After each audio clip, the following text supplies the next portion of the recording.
Why do you forget why you walked into a room? You walk into a room, and for 1 second, your entire purpose disappears. You don't forget your name, you don't forget where you live, you don't forget how doors work, unfortunately. You forget something much stranger. You forget the reason you're standing there. You know, there was a reason. That is what makes it so annoying. Your body clearly had a plan. Your legs did the work. Your hands maybe even reached for the door. You arrived at the destination, but the mission, it's gone. So you stand there, staring at the room, hoping one of the objects will confess. Was it water? Was it keys? Was it a charger? Was it medicine? Was it that thing you remembered with complete confidence 12 seconds ago and now you can't identify even under emotional pressure? This has happened to almost everyone. And no, it does not mean your brain is broken. It means your brain is doing something completely normal, useful, and slightly inconvenient. It is organizing your life into scenes. Think about how a movie works. A character is in one room, they're talking, the lighting, the sound, the background, the objects, the mood, all of it tells your brain this is one scene. Then movie cuts. New room, new lighting, new sound, new objects, new goal. You don't get confused because your brain understands scene changes. But here is the strange part. Your brain does this in real life too. It is constantly dividing your day into little chapters. At the desk, in the hallway, in the kitchen, on the phone, in the car, at the store. Each place becomes its own mental scene, and each scene has its own priorities. At your desk, your brain might be tracking your laptop, your charger, an email, a half-finished thought, and the fact that your water bottle is empty.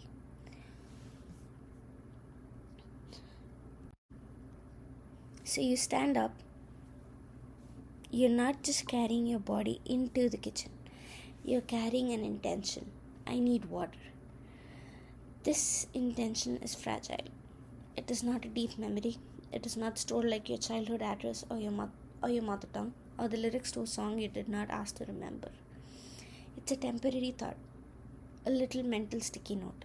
A working memory is where these sticky notes live. Working memory is the part of your brain that holds information for a short time while you use it.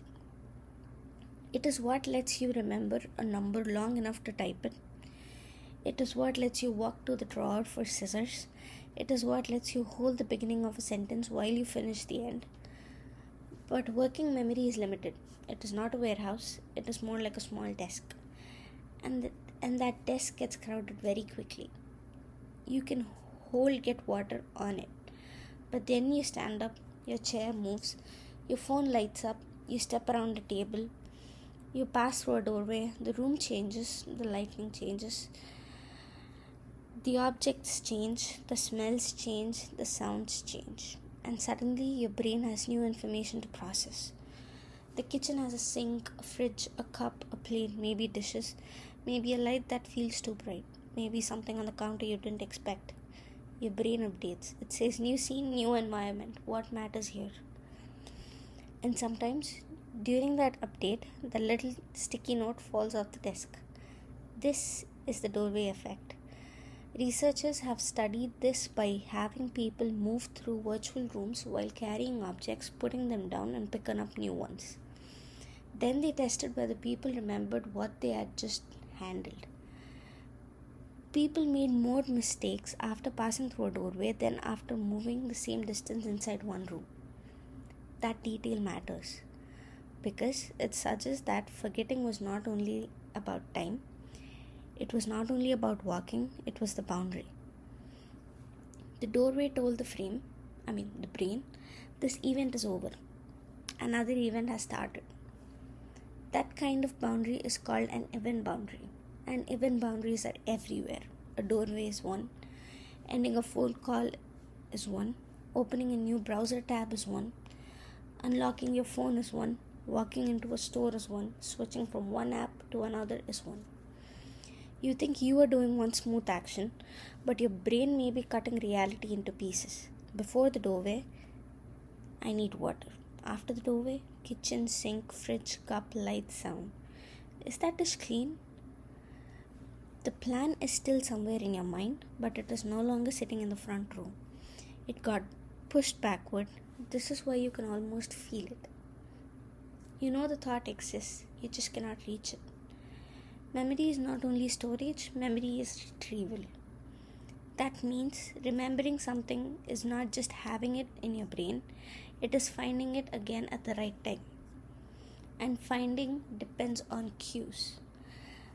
A smell can bring back a place, a song can bring back a year, a classroom can make school memories easier to reach, a certain road can bring back a conversation you forgot you remembered.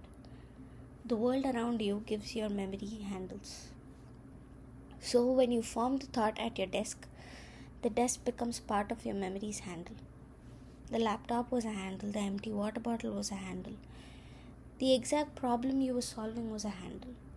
Then you walked away from the handles.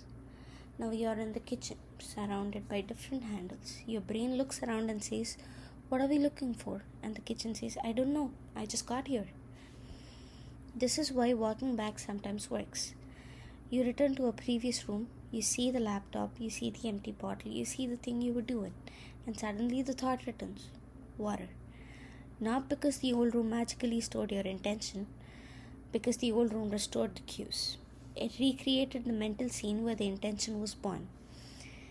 This is a term connected to this idea: encoding specificity.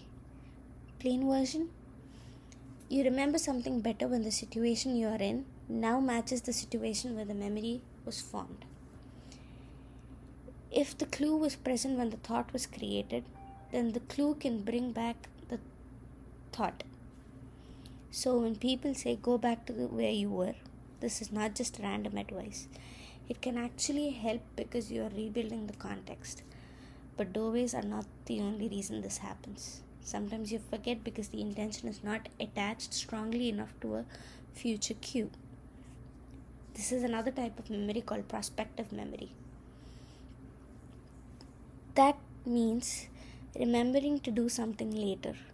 Take medicine before bed. Call someone after lunch. Bring your keys before leaving. Get the charger from the bedroom. Buy tomatoes at the store. Prospective memory is tricky because the memory has to wake up later. It is not enough to know the plan right now. The plan has to return at the right moment. If the cue is obvious, it works. You see the front door, remember your keys. You see your laptop dying, remember the charger. But if the future room does not contain the right cue, the intention may stay asleep. This is why you walk into a kitchen and not remember water unless you see the empty bottle again. The plan existed, it just failed to wake up. This is also why phones are so dangerous for attention. You unlock your phone for one reason, maybe to check the weather, but the second the screen opens, you enter a new mental room. Notifications, messages, app icons, bright colors, little red badges acting like they own your nervous systems. Suddenly, the original intention is competing with 20 new cues. You open the phone to check the weather. 3 minutes later, you're watching a video about someone cleaning a rug. You still do not know if it's going to rain. That is a doorway effect without a doorway. A browser tab can do that too. You open a new tab with a very specific search in mind. The blank search bar appears and somehow the thought evaporates. Not because the search bar is powerful, because the act of switching contexts create a tiny event boundary. Before I know what I need, after, new page, new visual field, new task state, what was I doing? Your brain is useful, but it is not always graceful. It is constantly choosing what deserves attention, and attention is expensive. Your brain cannot keep everything equally active all the time. If it did, your mind would be unbearable.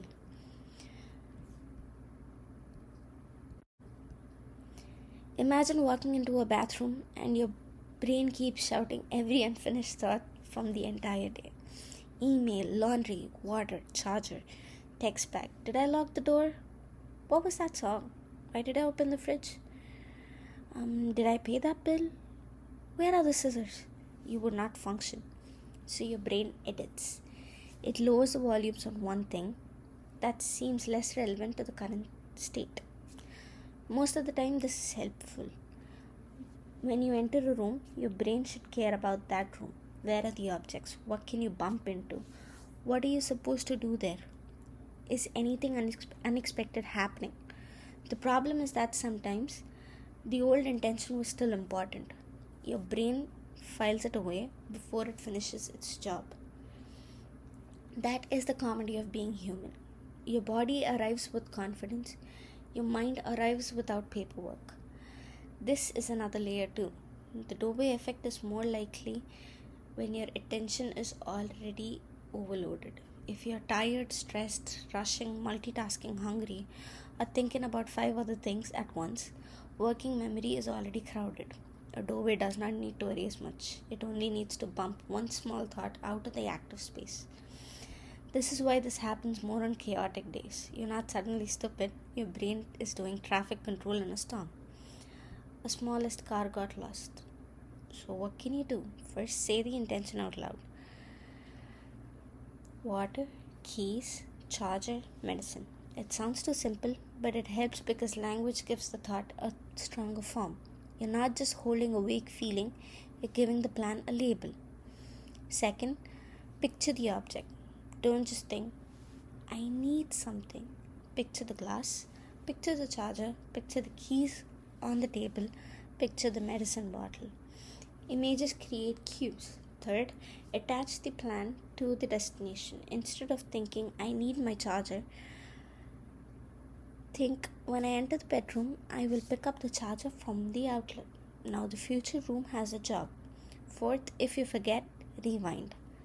Ask yourself, where was I standing? What was I looking at? What problem was I trying to solve? What happened right before I moved?